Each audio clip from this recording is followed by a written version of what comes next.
कोई शीशे में अपना चेहरा देखता है, लेकिन एक ऐसा शीशा जिसमें किसी ने अपनी मौत देख ली। विवेक एक लंबी ट्रिप से वापस अपने घर जा रहा था। वो गांव का रहने वाला था, लेकिन कुछ काम से शहर गया था। काम पूरा होते ही विवेक ने वहां से चल दिया। वो सुबह 3 बजे से निकला था और चलते चलते रात के 10 बज गए और अभी उसका गांव काफ़ी दूर था। दिन भर गाड़ी चलाकर विवेक काफ़ी थक चुका था। उसने सोचा एक होटल देखकर आज रात ठहर जाता हूँ। विवेक जंगल का रास्ता पार कर रहा था। उसके गांव और जंगल के बीच केवल एक ही होटल था। वो सोचता है आज रात इसी होटल में रुक जाता हूँ, कल सुबह होते ही घर वापस चला जाऊंगा। विवेक होटल तक पहुंच गया।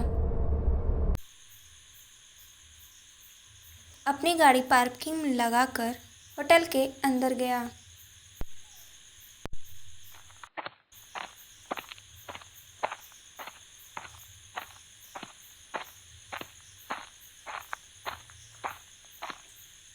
ये होटल काफ़ी पुराना था।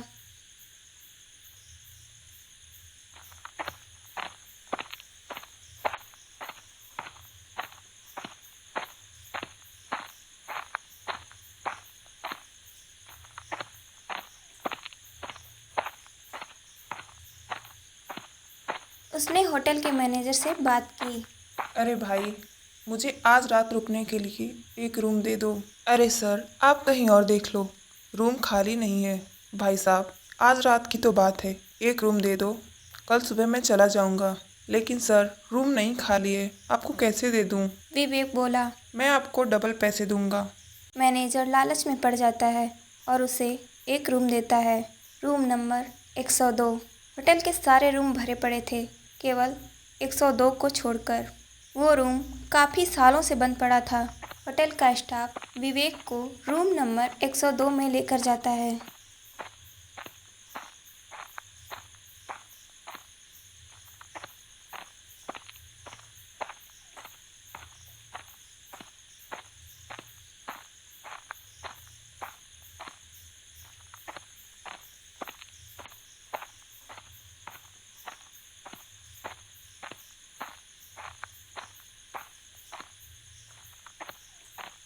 रूम की हालत देखकर विवेक ने पूछा। अरे भाई, ये रूम इतना गंदा क्यों है? क्या ये रूम किसी को दिया नहीं जाता? अरे सर, रुक जाइए, मैं अभी साफ कर देता हूँ। वो स्टाफ रूम साफ करके चला जाता है।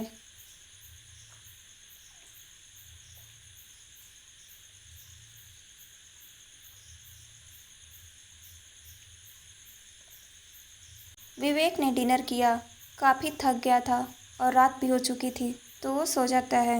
उसे गहरी नींद आ चुकी थी।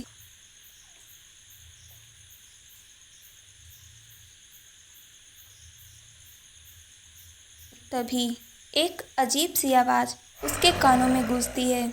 एक ऐसी आवाज़ जो आज तक उसने पहले कभी नहीं सुनी। वो उठकर बैठ गया। अरे, ये कैसी आवाज़ है और कहाँ से आ रही है? वो बेड से उतरा और आवाज़ के पीछे गया।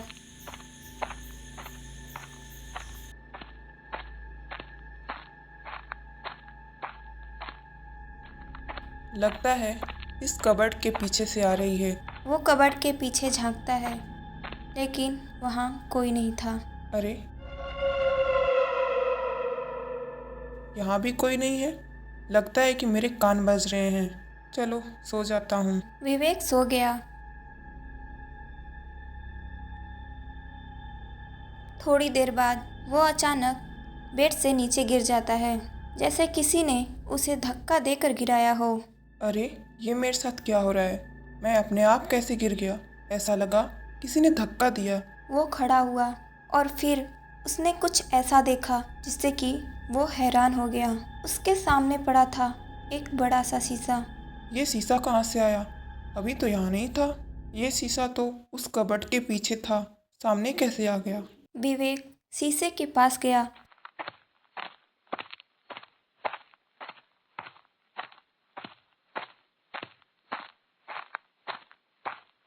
और उसमें देखा, उस शीशे में एक ऐसी चीज़ दिखाई दी जिससे कि वह हक्का बक्का रह गया। विवेक को उस शीशे में उसके पीछे कोई खड़ा हुआ दिखा, जैसे कि कोई काला साया। वो पीछे मुड़कर देखता है, कोई नहीं था। दोबारा शीशे में देखा तो उसे दिखा अपनी ही कटी पिटी लाश।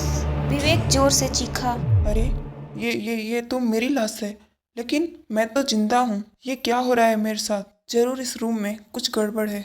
मैं अभी यहाँ से निकल जाता हूँ। वो दरवाज़ा खोलने लगा, लेकिन दरवाज़ा जैसे हमेशा के लिए बंद हो चुका था। वो जोर जोर से चिल्लाने लगा, कोई है? बचाओ बचाओ, कोई है? लेकिन किसी ने उसकी आवाज़ नहीं सुनी। अरे हाँ, मेरे पास तो मैनेजर का नंबर है, मैं उसे कॉल करता हूँ। मेरे मोबाइल में तो नेटवर्क ही नहीं है। अब मैं क्या करूँ?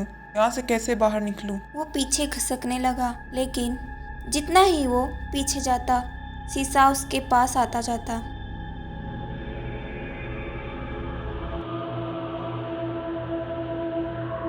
उस शीशे से कोई बाहर आया।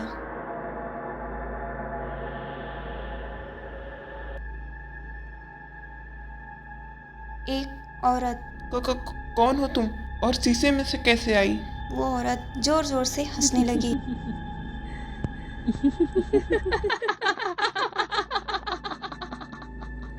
और फिर कहा, मैं तुम्हारी मौत हूँ। आज बहुत दिनों बाद फिर से मुझे कोई मिला है, तुम्हें कैसे छोड़ दूँ? देखो, मेरी तुमसे कोई दुश्मनी नहीं है, फिर तुम मुझे मारना क्यों चाहती हो? मुझे जाने दो। वो औरत फिर से हंसने लगी।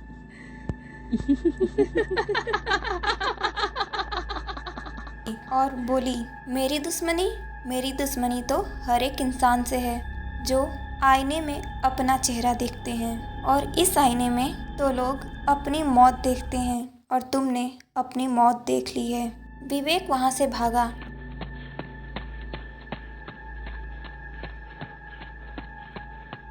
लेकिन वहीं फर्श पर गिर गया। उस औरत ने उसकी टांग पकड़ी और दीवार में जोर से लड़ा दिया। तुम इंसानों को अपना चेहरा देखने का बहुत शौक है ना? अपने चेहरे पर बहुत घमंड है ना? देखो, क्या मैं अच्छी नहीं दिखती हूँ? उस औरत ने अपना रूप बदला। उसे देखकर विवेक की आंखें फटी की फटी रह गईं। उस औरत की आंखें नहीं थीं और चमड़ी बिल्कुल सफ़ेद थी, और चेहरे पर बहुत कटे पीटे के निशान थे। वो औरत बहुत ही डरावनी थी। विवेक से फिर एक बार पूछा, देखो, क्या मैं अच्छी नहीं हूँ? विवेक ने डरते डरते कहा, हाँ, तुम अच्छी दिख रही हो। जब मैं अच्छी हूँ तो तुम भी मेरी तरह बन जाओ, तुम भी अच्छे लगोगे। वो शीशा जोर से फूटा। शीशे का फूटा हुआ टुकड़ा लेकर वो औरत विवेक के पास आई। विवेक कोने में बैठा था और वो उसके पास बैठ गई, और उस शीशे के टुकड़े से उसके चेहरे पर माया लिखा। विवेक जोर जोर से चिल्लाने लगा। फिर से वहाँ से भागने की कोशिश की, लेकिन औरत ने एक रस्सी ली, उसके हाथ पैर बांध दिए और फिर लिखा माया, और कहने लगी, म से माया, म से मौत, और अब तुम्हारी मौत आई है। उस औरत ने शीशे से उसके पूरे शरीर पर माया लिख दिया। विवेक खून से लथपथ हो गया, और अब उस औरत ने एक बड़ा सा शीशा का टुकड़ा लिया, विवेक के सीने में उतार दिया। उसके शरीर में माया तब तक मारती रही जब तक कि वो मर नहीं गया। वो औरत खड़ी हुई और जोर जोर से हंसी। विवेक को घसीटकर उस टूटे हुए शीशे के पास लेकर आई और शीशे के अंदर चली गई। टूटा हुआ शीशा फिर से सही हो गया। फिर वह शीशा जाकर कबर्ड के पीछे लग गया। सुबह को रूम का दरवाज़ा अपने आप खुला। होटल का स्टाफ उस रूम में गया। उसने जो देखा, उसकी आंखें फटी की फटी रह गईं। रूम में चारों तरफ टूटी फूटी सामानें और फर्श पर खून बिखरा पड़ा था, लेकिन विवेक कहीं नहीं था। इस घटना के बाद रूम फिर से बंद कर दिया गया, और आज भी होटल के रूम नंबर 102 में ऐसी ही घटनाएं होती रहती हैं। ऐसी ही डरावनी कहानियाँ देखने के लिए सब्सक्राइब कीजिए हमारे चैनल कार्टून कैफ़े को और कमेंट में बताइए आपको हमारी स्टोरी कैसी लगी।